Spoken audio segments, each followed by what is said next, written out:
Hello ನಮಸ್ತೆ ಸ್ನೇಹಿತರೆ, ಹೇಗಿದ್ದೀರಾ? ಎಲ್ಲರೂ ಚೆನ್ನಾಗಿದ್ದೀರಾ ಅಂತ ತಿಳ್ಕೊಂಡಿದ್ದೀನಿ. ಸೊ ಗೃಹಲಕ್ಷ್ಮಿ ಯೋಜನೆಯ 20ನೇ ಕಂತಿನ ಬಗ್ಗೆ ಮತ್ತು 21ನೇ ಕಂತಿನ ಬಗ್ಗೆ ಒಂದು ಲೇಟೆಸ್ಟ್ ಅಪ್ಡೇಟ್ ಬಂದಿದೆ. ನಿನ್ನೆ ತಾನೇ ಬಂದಿರೋದಿದೆ. ಸೊ ಏನು ಅಪ್ಡೇಟ್ ಬಂದಿದೆ ಮತ್ತು 19, 18, 20 ಈ ಒಂದು 3 ಕಂತುಗಳಲ್ಲಿ ಯಾರಿಗೆಲ್ಲ ಪೆಂಡಿಂಗ್ ಇದೆ, ಸೊ ಇದಕ್ಕೆ ಸರ್ಕಾರ ಏನು ಸ್ಟೇಟ್ಮೆಂಟನ್ನು ಕೊಟ್ಟಿದೆ ಅಂತ ಹೇಳ್ಬಿಟ್ಟು ನಾನು ಇವತ್ತಿನ ವಿಡಿಯೋದಲ್ಲಿ ತಿಳಿಸ್ಕೊಡ್ತೀನಿ ಸ್ನೇಹಿತರೆ. ಸೊ ಅದಕ್ಕಿಂತ ಮುಂಚೆ ಯಾರೆಲ್ಲ ನನ್ನ ಚಾನಲಿನ ಸಬ್ಸ್ಕ್ರೈಬ್ ಮಾಡ್ದಲೇ ನೋಡ್ತಾ ಇದ್ದೀರಾ, ಪ್ಲೀಸ್ ಸಬ್ಸ್ಕ್ರೈಬ್ ಮಾಡಿ, ಲೈಕ್ ಮಾಡಿ, ಕಮೆಂಟ್ ಮಾಡೋದನ್ನ ಮರಿಬೇಡಿ ಅಂತ ಹೇಳ್ತೀನಿ. ಸೊ ಇವಾಗ ವಿಡಿಯೋನ ಸ್ಟಾರ್ಟ್ ಮಾಡೋಣ. ಏನಪ್ಪ ಅಂತ ಹೇಳಿದ್ರೆ, ತುಂಬ ಜನ ತಿಳ್ಕೊಂಡಿದ್ದೀರಾ ನಮಗೆ ಗೃಹಲಕ್ಷ್ಮಿ ಯೋಜನೆಯ 21ನೇ ಕಂತಿನ ಹಣ ಬರುತ್ತೆ, ಈ ವಾರದಲ್ಲಿ ಬರುತ್ತೆ, ಮುಂದಿನ ವಾರದಲ್ಲಿ ಬರುತ್ತೆ ಅಂತ ನೀವು ತುಂಬ ಜನ ತಿಳ್ಕೊಂಡಿದ್ದೀರಾ. ಖಂಡಿತವಾಗ್ಲೂ ಇಲ್ಲ. ಅದ್ರ ಬಗ್ಗೆ ಒಂದು ಲೇಟೆಸ್ಟ್ ಅಪ್ಡೇಟನ್ನೇ ಸರ್ಕಾರ ಕೊಟ್ಟಿದೆ. ಸೊ ಅದನ್ನು ತಿಳ್ಕೊಳೋದಕ್ಕಿಂತ ಮುಂಚೆ 20ನೇ ಕಂತಿಂದು ನೋಡೋದಾದರೆ, 20ನೇ ಕಂತಿನ ಹಣದಲ್ಲಿ ಬಂದು ಅದನ್ನು 3 ಭಾಗ ಆಗಿ ಡಿವೈಡ್ ಮಾಡಿ ಹಾಕ್ತಾರೆ ಅಂತ ನಾನು ಹೇಳಿದ್ದೆ. ಸೊ ಅದರಲ್ಲಿ 3ನೇ ಕಂತನ್ನು ಬಂದು ಅವ್ರು ನಿನ್ನೆ ಹಾಕಿದ್ದಾರೆ. ಸೊ ನಿನ್ನೆ ಹಾಕಿದ್ದಾರೆ ಅಂದರೆ ಯಾರಿಗೆಲ್ಲ ಇನ್ನು 20ನೇ ಕಂತು ತಲುಪಿಲ್ವೋ ಅವರಿಗೆ ಈ ವಾರದಲ್ಲಿ, ಇವತ್ತು ನಾಳೆ ನಾಡಿದ್ದು, ಸೊ ಈ ರೀತಿಯಾಗಿ ಹಣ ತಲುಪುತ್ತೆ. ಸೊ 20ನೇ ಕಂತಿನ ಹಣನ ಬಂದು 3ನೇ ಕಂತಿನ ನಿನ್ನೆ ಅವರು ರಿಲೀಸ್ ಮಾಡಿದ್ದಾರೆ. ಸೊ ನಿನ್ನೆ ರಿಲೀಸ್ ಮಾಡಿದ್ದಾರೆ ಅಂತ ಹೇಳಿದರೆ ನಿಮಗೆ ಇನ್ನೊಂದು ವಾರದಲ್ಲಿ ಎಲ್ಲರ ಖಾತೆಗಳಿಗೂ ಆಲ್ಮೋಸ್ಟ್ ಅದು ತಲುಪುತ್ತೆ. ಸೊ 2ನೇ ಹಂತ ಬಿಡುಗಡೆ ಮಾಡಿದಾಗ ಸುಮಾರಷ್ಟು ಜನರಿಗೆ ಹಣ ಹೋಗಿದೆ. ಸೊ ಈ 3ನೇ ಕಂತು ಬಿಡುಗಡೆ ಮಾಡಿದ್ದರಿಂದ ಇನ್ನು ಬ್ಯಾಲೆನ್ಸ್ ಇರೋರಿಗೆ, ಯಾರಿಗೆಲ್ಲ ಬ್ಯಾಲೆನ್ಸ್ ಇದೆ, ಸೊ ಅವರಿಗೆ ಬಂದು ಈ ಒಂದು ವಾರದಲ್ಲಿ ಎಲ್ರಿಗೂ ತಲುಪುತ್ತೆ. ಸೊ ಇದಷ್ಟು 20ನೇ ಕಂತಿನ ಬಗ್ಗೆ ಮಾಹಿತಿ. ಆದರೆ ಸೊ ಇವಾಗ 21ನೇ ಕಂತಿಂದು ಅಂತ ಹೇಳಿದ್ರಲ್ಲ ಮೇಡಮ್, ಏನಿದೆ 21ನೇ ಕಂತಿಂದು ಅಂತ ನೋಡೋದಾದರೆ, ಸೊ ಸರ್ಕಾರ ಖಡಕ್ಕಾಗಿ ಮಹಿಳಾ ಮತ್ತು ಮಕ್ಕಳ ಕಲ್ಯಾಣ ಇಲಾಖೆಗೆ ವಾರ್ನಿಂಗ್ ಮಾಡಿದೆ. ಏನಂತ ಹೇಳಿದರೆ, ಯಾರ್ದೆಲ್ಲ ಕಂತುಗಳು ಬ್ಯಾಲೆನ್ಸ್ ಇದೆ, ಸೊ ಅದೆಲ್ಲ ಕಂತುಗಳು ಕ್ಲಿಯರ್ ಆಗೋವರೆಗೂ ನಾವು 21ನೇ ಕಂತನ್ನು ರಿಲೀಸ್ ಮಾಡೋ ಹಾಗಿಲ್ಲ ಅಂತ ಹೇಳ್ಬಿಟ್ಟು ಸ್ಟೇಟ್ಮೆಂಟನ್ನು ಕೊಟ್ಟಿದ್ದಾರೆ. ಅಂದರೆ ಯಾವೆಲ್ಲ ಕಂತುಗಳಂತ ನೋಡೋದಾದರೆ 18, 19, 20 ಈ 3 ಕಂತುಗಳು ಸುಮಾರಷ್ಟು ಜನರಿಗೆ ಬ್ಯಾಲೆನ್ಸ್ ಇದೆ. ಆಲ್ಮೋಸ್ಟ್ ಒಂದು 10%, 15% ಈ ಒಂದು ರೇಷನಲ್ಲಿ ಅವರಿಗೆ ಬ್ಯಾಲೆನ್ಸ್ ಇದೆ.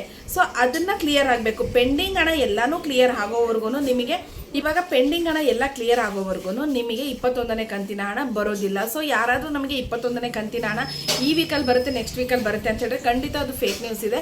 ಸೊ ಆ ಥರದ್ದಿಲ್ಲ. ಸರ್ಕಾರ ಬಂದು ಏನು ಅಧಿಕೃತವಾಗಿ ಸ್ಟೇಟ್ಮೆಂಟನ್ನು ಕೊಡುತ್ತೆ, ಇದ್ರ ಬಗ್ಗೆ ಸ್ಟೇಟ್ಮೆಂಟ್ ಕೊಡಬೇಕಾಗಿರೋದು ಮುಖ್ಯಮಂತ್ರಿಗಳು ಅಥವಾ ಲಕ್ಷ್ಮೀ ಹೆಬ್ಬಾಳ್ಕರ್ ಮೇಡಮ್ ಅವರು ಸ್ಟೇಟ್ಮೆಂಟನ್ನು ಕೊಡಬೇಕು.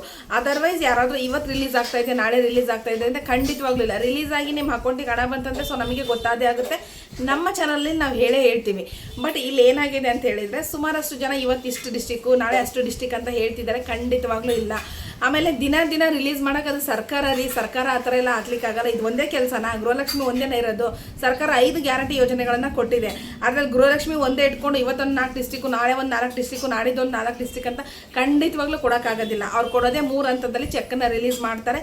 ಮೊದಲನೇ ಹಂತ, 2ನೇ ಹಂತ, 3ನೇ ಹಂತ. ಸೊ ಅದರಲ್ಲಿ ಅವರು ಆರ್ಡರ್ ವೈಸ್ ಈ ಯಾವ್ಯಾವ ಡಿಸ್ಟಿಕಲ್ಲಿ ಯಾರ್ಯಾರು ಮೊದಲನೇದಾಗಿ ಅರ್ಜಿಯನ್ನು ಸಲ್ಲಿಸಿರ್ತಾರೋ ಸೊ ಅವ್ರುಗಳಿಗೆ ಹಣ ಹೋಗ್ತಕ್ಕಂಥದ್ದು ಇರುತ್ತೆ. ಅದನ್ನು ಬಿಟ್ಟರೆ ಇವತ್ತೊಂದು 4 ಡಿಸ್ಟಿಕ್ಕು, ನಾಳೆ ಒಂದು, ಇದು ಗೃಹಲಕ್ಷ್ಮಿ ಒಂದೇ ಸರ್ಕಾರಕ್ಕೆ ಕೆಲಸ ಅಲ್ಲ. ಸರ್ಕಾರ ಇಡೀ ರಾಜ್ಯದ್ದು ಬೇರೆ ಬೇರೆ ಸಮಸ್ಯೆಗಳನ್ನು ನೋಡಬೇಕಾಗುತ್ತೆ. ಸೊ ಗೃಹಲಕ್ಷ್ಮಿ ಒಂದೇ ಕೆಲಸನ ನಾವು ಸರ್ಕಾರಕ್ಕೆ ಕೊಟ್ಟಿಲ್ಲ. ಆಮೇಲೆ ರೇಷನ್ ಕಾರ್ಡ್ ಇರುತ್ತೆ, ಬೇರೆ ಬೇರೆ 5 ಗ್ಯಾರಂಟಿ ಯೋಜನೆಗಳನ್ನ ಕೊಟ್ಟಿದ್ದಾರೆ. ಸೊ ಸರ್ಕಾರಕ್ಕೂ ಸುಮಾರಷ್ಟು ಇರುತ್ತೆ. ಅವರು ಒಂದು ಪ್ಲ್ಯಾನನ್ನು ಮಾಡ್ಕೊಂಡಿರ್ತಾರೆ, ಅದನ್ನು ಎಕ್ಸಿಕ್ಯೂಟ್ ಮಾಡ್ತಾರೆ ಅಷ್ಟೇ. ಅದು ಬಿಟ್ಟರೆ ನಾವು ನಮ್ಮ ವಿಡಿಯೋಗೋಸ್ಕರ ಇವತ್ತು ಬರುತ್ತೆ, ನಾಳೆ ಬರುತ್ತೆ, ಖಂಡಿತವಾಗ್ಲೂ ಆ ಥರದ್ದು ಏನೂ ಇಲ್ಲ. ಸೊ ಇವಾಗ ಸದ್ಯಕ್ಕಂತೂ 21ನೇ ಕಂತನ್ನ ನೀವು ಯಾರು ಡಿಪೆಂಡ್ ಆಗೋಕ್ಕೆ ಹೋಗ್ಬೇಡ್ರಿ. 21ನೇ ಕಂತು ನಿಮಗೆ ಬರುತ್ತೆ. ಅವ್ರು ಗ್ಯಾರಂಟಿ ಯೋಜನೆ ಕೊಟ್ಟಿದ್ದಾರೆ, ಸರ್ಕಾರ ಇರೋವರೆಗೂ 21ನೇ ಕಂತು ಬಂದೇ ಬರುತ್ತೆ. ಆದರೆ ಕಂತುಗಳು ಹಿಂದೆ ಮುಂದೆ ಆಗುತ್ತೆ ನಿಮಗೆ. ಸೊ ಇವಾಗ ಅವರು ಅಧಿಕೃತವಾಗಿ ಸ್ಟೇಟ್ಮೆಂಟ್ ಕೊಟ್ಟ ಮೇಲೆ ಅವ್ರು ಯಾವತ್ತು ಕೊಡ್ತೀವಿ ಅಂತ ಅಲ್ಲಿಂದ ಒಂದು 10 ದಿನದಲ್ಲಿ ನಿಮಗೆ, 15 ದಿನದಲ್ಲಿ ನಿಮ್ಗೆ ಹಣ ಬರುವಂಥದ್ದು ಇರುತ್ತೆ. ಇವತ್ತು ಸ್ಟೇಟ್ಮೆಂಟ್ ಕೊಟ್ಟರೆ ನಿಮಗೆ ಇವತ್ತೇನೆ ಹಣ ಬರುವಂಥದ್ದು ಇರೋದಿಲ್ಲ. ಸೊ ಇಷ್ಟು ಗೃಹಲಕ್ಷ್ಮಿ ಯೋಜನೆಯ 18, 19, 20, 21ನೇ ಕಂತಿನ ಬಗ್ಗೆನೂ ನಾನು ಮಾಹಿತಿನ ಕೊಟ್ಟಿದ್ದೀನಿ. ಸೊ ಖಂಡಿತವಾಗ್ಲೂ ಇದು ಮಧ್ಯಮ ಕುಟುಂಬದವರಿಗೆ, ಬಡ ಕುಟುಂಬದವರು ತುಂಬ ಡಿಪೆಂಡೆಂಟ್ ಆಗಿರ್ತೀರ. ಸೊ ಸದ್ಯದ ಮಟ್ಟಿಗೆ ಈ ಗೃಹಲಕ್ಷ್ಮಿ ಯೋಜನೆ ತಿಂಗಳ ನಿಮ್ಗೆ ಕರೆಕ್ಟಾಗಿ ಬರೋವರೆಗೂ ಡಿಪೆಂಡ್ ಆಗಬೇಡಿ. ನನ್ನ ಎಲ್ಲ ವಿಡಿಯೋಗಳಲ್ಲೂ ನಾನು ಹೇಳ್ತಾ ಇರ್ತೀನಿ. ಸೊ ಈ ಒಂದು ವಿಡಿಯೋದಲ್ಲಿ ನಾನು ಹೇಳ್ತಾ ಇರ್ತೀನಿ. ಸೊ ಯಾರನ್ನೂ ಡಿಪೆಂಡ್ ಆಗಬೇಡಿ, ಬರುತ್ತೆ. ಅದು ಯಾವತ್ತಿದ್ರೂ ಸ್ಕೀಮ್ನು, ಸರ್ಕಾರದ ಸ್ಕೀಮ್ ಅಂತ ಹೇಳಿದ್ರೆ ಜನಗಳಿಗೋಸ್ಕರನೇ ಇರೋವಂಥದ್ದು ಬರುತ್ತೆ. ಬಟ್ ಸದ್ಯದ ಮಟ್ಟಿಗೆ ಅದನ್ನು ನೀವು ಡಿಪೆಂಡ್ ಆಗಬೇಡಿ ಅಂತ ಹೇಳ್ತೀನಿ.